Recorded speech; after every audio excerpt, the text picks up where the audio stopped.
Tonight you'll probably do the same thing you do most nights. Pull up a blanket, scroll something mindless for half an hour, get up once for water you didn't really need, and drift off in a warm, locked, climate-controlled room. Now strip all of that away. No blanket, no phone, no walls, no lock on the door. Instead, picture sitting on bare ground in the open dark, wrapped in a piece of animal hide, listening to something heavy moving through the bushes, not far from where you're sitting. No streetlight, no glow from a screen. Just darkness so complete, you could wave your hand in front of your face and see nothing at all. That wasn't a rare bad night. That was an ordinary Tuesday for most of human history. And here's a question almost nobody asks. What did people actually do with that darkness? Did they just sit there, frozen, waiting for sunrise? Turns out, the answer unfolds almost like a timeline. First it was pure survival. Then it became culture. Then it reshaped how humans even understood sleep itself. And eventually it became something close to science. Let's walk through it, era by era. For an enormous stretch of our history, humans had no real control over darkness. Half of every single day disappeared into it. And during that half, the balance of power flipped. Most of the major predators of the ancient world, lions, hyenas, leopards, the big cats that came before them, are at their most active right around dusk, through the night, and into early dawn. So the moment the sun dropped, early humans went from being skilled hunters to being something far more vulnerable, a slow, mostly blind animal with decent eyesight only in daylight. The response was architectural, in the most basic sense. Get high ground. Get your back against something solid. Get into a space with one entrance instead of open ground on every side. A cave wasn't comfortable. It was cold, damp, and dark even by torchlight, but it solved a single problem perfectly. It meant danger could only come from one direction, and you could watch that direction. Groups didn't just sleep near each other for warmth, although that mattered too. They slept close because a cluster of people means a cluster of senses. Someone is always a slightly lighter sleeper. Someone always stirs at the wrong sound. It wasn't a guard rotation. In the formal sense, it was just statistics working in your favor. And then, something shifted that changed the entire shape of human nightlife. Humans gained reliable control of fire, somewhere in the range of several 100,000 years ago. This is the hinge point of the whole story. Before fire, darkness was an enemy to be defended against. After fire, darkness became a space humans could actually occupy. Fire didn't just provide warmth or let people cook, which on its own already changed nutrition dramatically. It created something almost psychological, a ring of light that most predators simply wouldn't cross.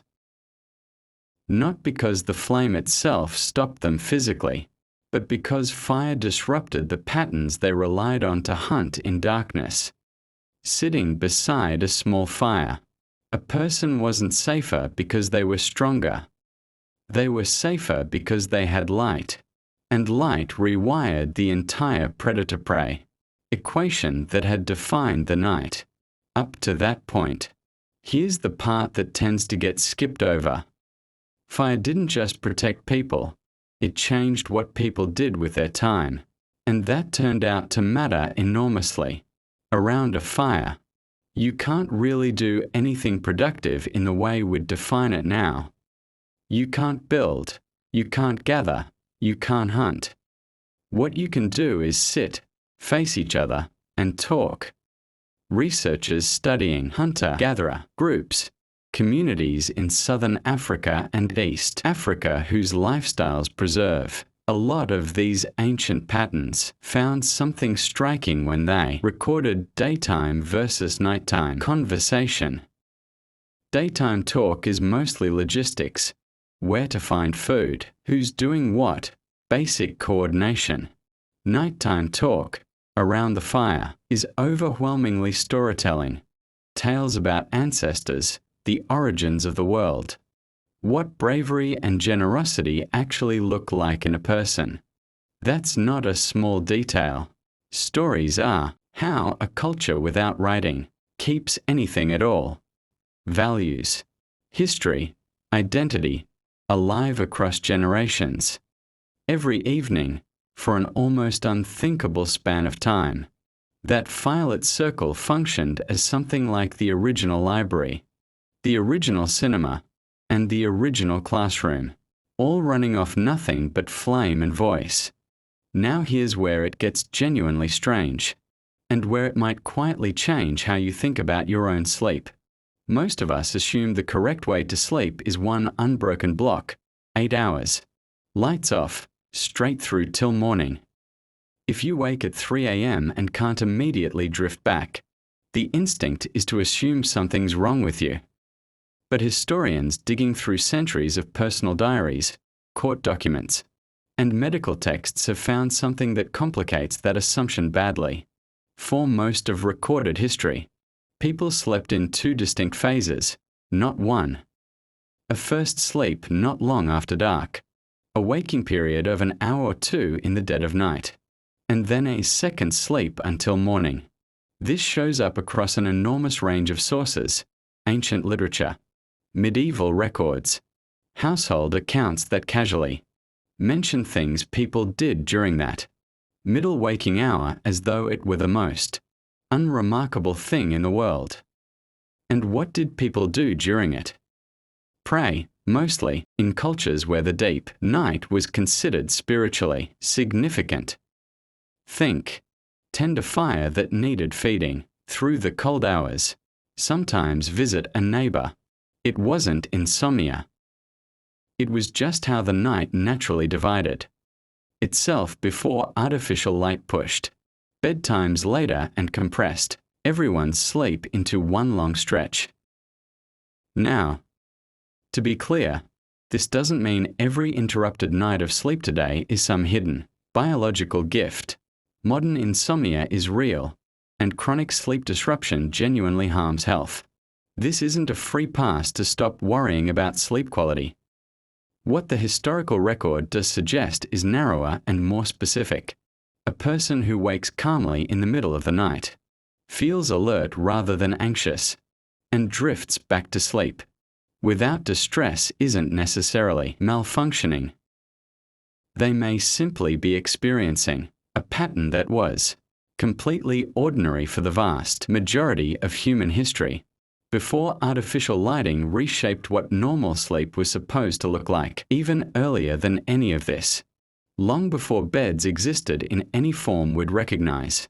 There's evidence that early humans weren't simply collapsing onto bare ground. Archaeological work at sites in southern Africa has uncovered what look like deliberately constructed sleeping platforms, laid grasses and plant material dating back roughly 200,000 years. And underneath those layers, researchers found something telling: ash, spread intentionally beneath the bedding. Ash repels biting insects. Someone, deep in prehistory, noticed that sleeping near ash meant fewer bites, tested that observation, and it stuck, passed along as practical knowledge long before anyone had a word for chemistry. That's not desperate survival. That's quiet, careful problem solving, applied to something as basic as getting a decent night's rest. And once you start looking, the pattern shows up everywhere across different ancient societies. People who didn't just endure the dark but actively used it. Maya astronomer priests built entire cities oriented around celestial positions only visible at night, tracking planetary movement with precision good enough to govern decisions about agriculture and warfare. Pacific Island navigators crossed thousands of miles of open ocean in the dark, using nothing but memorized star positions, the feel of ocean swells against the hull, and the flight patterns of birds at dusk. finding islands that are barely a speck against an ocean larger than every landmass on Earth combined. Iron Age metalworkers in parts of southern Africa deliberately fired their forges specifically at night, because daylight washes out the subtle color shifts in heated metal that tell a smith exactly how hot and how workable that metal is. None of these were people cowering until morning. They were people who had turned darkness into a tool, a calendar, a workshop. So the honest answer to what ancient humans did during the night isn't huddled, waiting, scared. It's closer to the opposite. The night was when stories were told and culture passed down. When sleep naturally split into two restful phases, instead of one anxious block. When someone, 200,000 years ago, solved a bug problem with nothing but ash and observation. When entire civilizations read the sky like a working instrument instead of decoration. We traded almost all of that away for electric light, which, to be fair, came with real and enormous advantages. But something quieter got lost in the process: how completely we collapsed the line between day and night. How little most of us now notice the sky, our own bodies, or the version of rest our ancestors knew intimately. So next time you wake at 3 in the morning, calm, clear-headed, with no obvious reason, don't reach for your phone, and don't assume something's broken. Lie there in the dark for a moment. You're not malfunctioning. You're simply doing something the human body has done for almost the entirety of its existence.